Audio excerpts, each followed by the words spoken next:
उद्धव ठाकरे आणि राज ठाकरे यांच्या भेटीगाठी सध्या होताना आपण पाहतोय। तर उद्धव आणि राज ठाकरे आज एकाच कार्यक्रमामध्ये हजर राहिले। कार्यक्रमानंतर राज ठाकरे मातोश्रीवरती निवासस्थानी पोहोचले। ठाकरे बंधूंमधली ही वाढती जवळीक पाहून कार्यकर्त्यांना दिलासा वाटतोय, मात्र अनेकांच्या मनातली धाकधूक सुद्धा वाढलेली आहे। आगामी मुंबई, ठाणे, नाशिक, पुणे महापालिकांसह स्थानिक स्वराज्य संस्थांच्या निवडणुकीच्या पार्श्वभूमीवरती उद्धव आणि राज ठाकरे यांची युती होणार असल्याची चर्चा रंगलेली आहे। ठाकरे बंधूंच्या या युतीमुळे दोन्ही पक्षांचे कार्यकर्ते आनंदात आहेत, मात्र ठाकरेंचे माजी नगरसेवक गॅसवरती असल्याची चर्चा सुद्धा रंगलेली आहे। ठाकरेंच्या युतीमुळे माजी नगरसेवकांची धास्ती का वाढलेली आहे, पाहूयात या रिपोर्टमधून। ठाकरे बंधू पुन्हा एकाच कार्यक्रमात। राऊतांच्या नातवाच्या बारशाला दोघे एकत्र।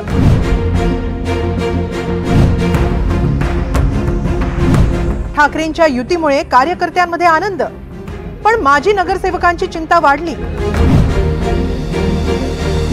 उद्धव ठाकरे आणि राज ठाकरे एकत्र येणार का?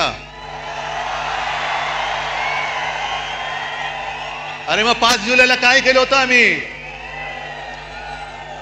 आणि तेव्हा मी बोललेलो आहे, आम्ही एकत्र आलोय ते एकत्र राहण्यासाठी।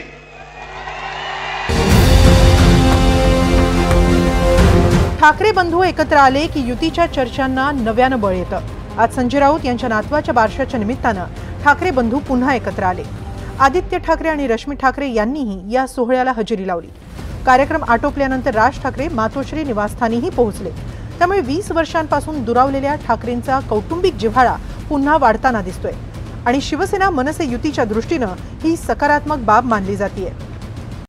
आगामी स्थानिक स्वराज्य संस्थांच्या निवडणुका खास करून मुंबई महानगरपालिकेच्या दृष्टीने राज आणि उद्धव यांना एकमेकांची गरज आहे, कारण ठाकरेंच्या शिवसेनेला मुंबईत गळती लागलेली आहे, तर मनसे देखील मुंबईत कमकुवत झालेली आहे। त्यातच ठाकरेंच्या अस्तित्वाच्या दृष्टीने मुंबई महानगरपालिकेची निवडणूक अत्यंत महत्त्वाची आहे। त्यामुळे दोन्ही ठाकरे बंधूंची वाढलेली जवळीक येत्या काळामध्ये राजकीय युतीमध्ये परावर्तित होणार हे जवळपास निश्चित आहे।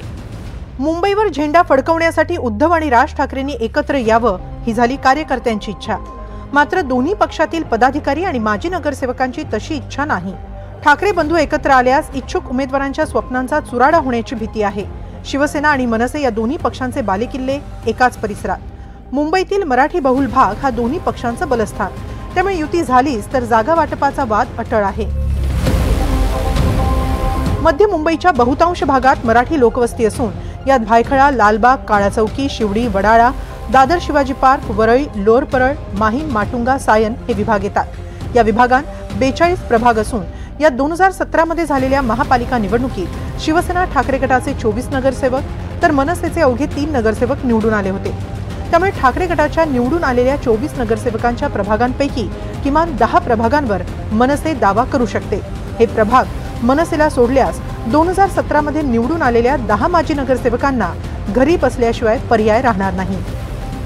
बरं, ठाकरे बंधूंनी हे जागा वाटपाचं अग्निदिव्य पार केलंच, तरीही ठाकरे बंधूंना विजयासाठी शिंदे गटाचा मोठा अडसर पार करायचा आहे। यंदाच्या महापालिका निवडणुकीत शिंदे फॅक्टर निर्णायक ठरणार आहे, कारण 2017च्या निवडणुकीपूर्वी शिवसेना एकसंध होती। शिवसेनेत फूट पडल्यानंतर ठाकरे गटाला मोठी गळती लागली। ठाकरे बंधूंमधील जागा वाटपावर शिंदे गटाचंही लक्ष असेल। दोन्ही पक्षातील नाराज झालेल्या प्रबळ दावेदारांना शिंदे गट गळाला लावू शकतो। एकनाथ शिंदे यांच्याकडे आतापर्यंत जवळपास 100हून अधिक माजी नगरसेवक आहेत। त्यापैकी मागील टर्ममध्ये विजयी झालेले ठाकरेंचे 45 नगरसेवक आहेत, तर मनसेचा 1 माजी नगरसेवकही शिंदेंनी आपल्याकडे खेचलाय। निवडणूक लढवताना कोण कोणासाठी त्याग करणार आणि नेमका हाच प्रश्न मुंबई महानगरपालिकेच्या निवडणुकीत येणार आहे, कारण मनसे आणि शिवसेना यांची शक्तिस्थानं, बलस्थानं ही एकच आहेत। त्यांची बलस्थानं आहेत मराठी वस्त्यांवर, जो पारंपरिक त्यांचा मतदार आहे। तर या वस्त्यांमध्ये आजवर त्यांनी निवडणुका लढवल्या, एकमेकांच्या विरोधात उमेदवार उभे केले होते, पण आता जेव्हा युती म्हणून दोघांनी एकत्र येऊन लढायचं ठरवलं, तेव्हा मात्र उमेदवार कोण द्यायचा, कोण निवडून येण्याची शक्यता जास्त आहे। याआधी तिथे मनसेचा आला असेल तर त्याचं काय करायचं? समजा प्रभाग रचना आता राज्य सरकारच्या मान्यतेने अंतिम होती आहे। या प्रभाग रचनेमध्ये महायुती अर्थातच असा प्रयत्न करणार की शिवसेना आणि मनसेची बलस्थानं तुटली पाहिजे। त्यामुळे काही वस्त्या दुसऱ्या वार्डात जातील, म्हणजे पारंपरिक मतदारसंघ बदलले जातील। अशा वेळेला सुद्धा बदललेल्या प्रभाग रचनेमध्ये नव्या फेरमांडणीमध्ये तिथे मनसे प्रभावी ठरणार आहे का शिवसेना प्रभावी ठरणार आहे हा मुद्दा येणार. त्यामुळं काही लोकांना इच्छा असूनही निवडणूक लढवता येणार नाही. महायुतीला शह देण्यासाठी ठाकरे बंधूंनी एकत्र येणं गरजेचं झालंय. मात्र एकत्र येण्यासाठी ठाकरेंना जागा वाटपाच्या निखाऱ्यावरून चालावं लागणार आहे. या निखाऱ्यावरून चालताना 20 वर्षांपासून दूर राहिलेले ठाकरे बंधू एकमेकांचा हात घट्ट धरून ठेवणार की निखाऱ्याची ठिणगी पुन्हा ठाकरेंना दूर लोटणार याकडे ठाकरेंच्या सैनिकांचं लक्ष लागलंय. देवेंद्र कोल्हटकर, NDTV मराठी, मुंबई.